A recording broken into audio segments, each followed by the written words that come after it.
Greetings to Dr. D. So today our group will talk about the detection of SARS-CoV-2 virus via the real-time reverse transcription polymerase chain reaction, which is also known as qRT-PCR. Our group consists of 4 members, which are stated in this slide. So moving on to our next slide is I will talk about the principles of qRT-PCR and its relationship with the SARS-CoV-2. So I will talk about what is actually SARS-CoV-2. The SARS-CoV-2 virus is actually a virus which is also known to cause the COVID-19 disease. And then this virus can spread when an infected person coughs or sneezes and spread it via the droplets. And the next one, I will talk about the principles behind the qRT-PCR. There are actually 4 basic principles here. So the first principle is actually qRT-PCR. It allows the quantitative measurements of the RNA molecules in real time. And next is that fluorescent dyes or probes are used in this qRT-PCR process. And this qRT-PCR has the ability to produce and generate a fluorescent signal, and then this signal can be detected by real-time PCR instrument. And then the fourth one is the fluorescent dyes have the ability to emit the signals in proportion to the amount of PCR product generated in the amplification cycle. So, actually, what is the relationship between this SARS-CoV-2 virus with qRT-PCR? So, SARS-CoV-2 virus actually only contains RNA, and in order for the virus to be detected, this particular RNA has to be reverse transcribed into DNA, and reverse translation has to be done as only the DNA can be amplified. And so during this process, a specific part of the transcribed viral DNA is amplified for 100 to thousands of times. And this amplification is so important is because it allows the scientists and the medical officers to have a large quantity of the targeted sections of the viral DNA, and with the large quantity of targeted sections of the viral DNA, they have the ability to confirm whether the virus is present inside the body of a patient, and then whether the patient is positive or negative towards the virus. I'm going to start the presentation with comparison between RT-PCR and qRT-PCR. The main difference between RT-PCR and qRT-PCR is qRT-PCR is a modification of traditional RT-PCR, which allowed them to undergo quantitative measurement of RNA molecule in a sample in real time during amplification process. Well, for RT-PCR, it only can detect the presence or absence of RNA molecule. In this case, RT-PCR is less sensitive and less accurate, while qRT-PCR is more sensitive and more accurate. Next is the comparison between PCR and qRT-PCR.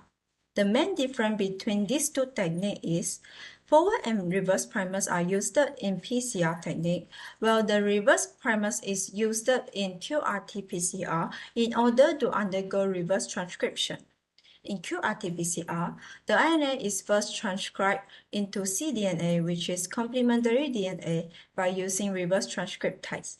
And this cDNA will be used as template for PCR amplification process. On the other hand, in PCR, the enzyme reverse transcriptase is absent because PCR will use the double-stranded DNA as their template to undergo PCR amplification process. And now I'm going to explain the step of detecting SARS-CoV-2 virus by using qRT-PCR.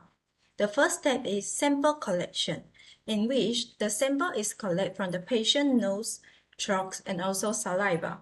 The second step is viral mRNA extraction, in which the mRNA need to be extracted from the sample by using specific kits that contain reagent which can destroy the viral particles and isolate the viral mRNA.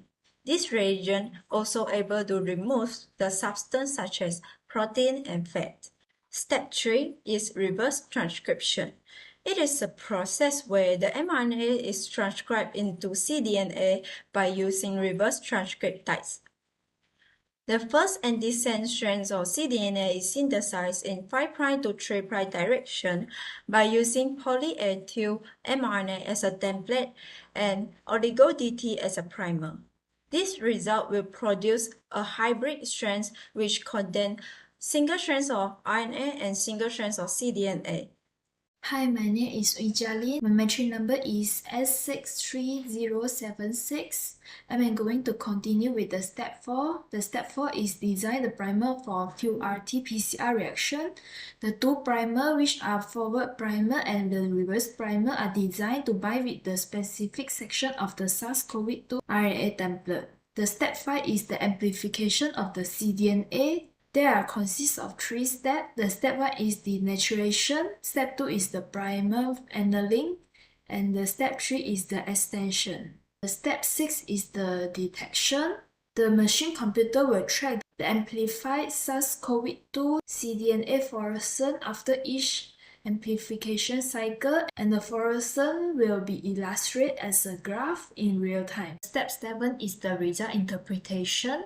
This is the graph of the fluorescence emitted against the amplification cycle number. When the amplification cycle increase, the number of the cDNA template will increase, and of course, the fluorescence emitted from the cDNA template will increase. In the linear phase, the fluorescence number have not exceed the threshold of the fluorescence and cannot be detected by the machines. It will reach the threshold line of the fluorescence, and the CT value here 26, which means the SARS-CoV-2 DNA template needs 26 amplification cycle for the fluorescence level to cross the threshold. The second phase is the exponential phase, which is the ultimate of the PCR amplifications, and the PCR products are double. In the plateau phase, the reaction components are depleted and the amplification will be stopped. To determine the presence of the SARS-CoV-2, the CT value of the sample must less than 40. If more than 40 is negative detections. And to determine the severity of the SARS-CoV-2, we can compare the CT value of the sample with the standard curve. The more severe of the infection, which means the more SARS-CoV DNA template at the beginning of the reactions, and it needs fewer amplification cycle to reach the CT value, which means the fewer CT value of the sample. So now, let's talk about the 3 advantages if we use qRT-PCR technique to detect SARS-CoV-2 virus. Number 1, high sensitivity. qRT-PCR is a highly sensitive technique. It can help to detect a small amount of viral RNA within the patient samples. Subsequently, this in turn helps us to detect those infected individuals out there who may have low viral loads very easily. Number 2, high specificity. qRT-PCR is a highly specific technique that only detects SARS-CoV-2 viruses. This is important for us to diagnose positive COVID-19 cases more accurately. And number 3, high scalability. qRT-PCR can be easily scaled up to test large number of samples within a very short period of time, since its protocol has already been standardized to make it easy to be replicated and implemented in the laboratories. Next, let's talk about limitations. So there are 3 limitations right here, which is number 1, it can give us false negative results. If and only if the virus is present in the sample but not get detected. And secondly, if the viral load is below the limit of detection for the assay. Thirdly, if the sample collection, transport, or processing is not done properly.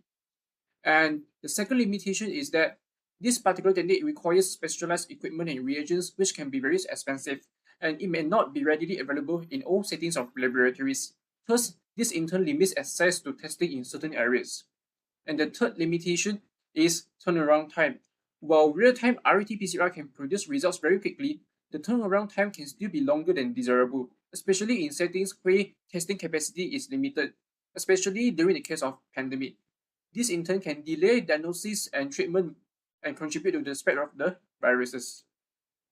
Moving on to the conclusion. So all in all, thanks to its high sensitivity, specificity, and scalability, qRT-PCR has been widely used as an important tool to help diagnose and manage the outbreak of COVID-19 globally. Despite its limitations, qRT-PCR still remains a valuable tool in the fight against COVID-19, and it will continue to be an important part of public health effort to control the spread of the viruses. So these are the references that we managed to get throughout our assignment. Thank you.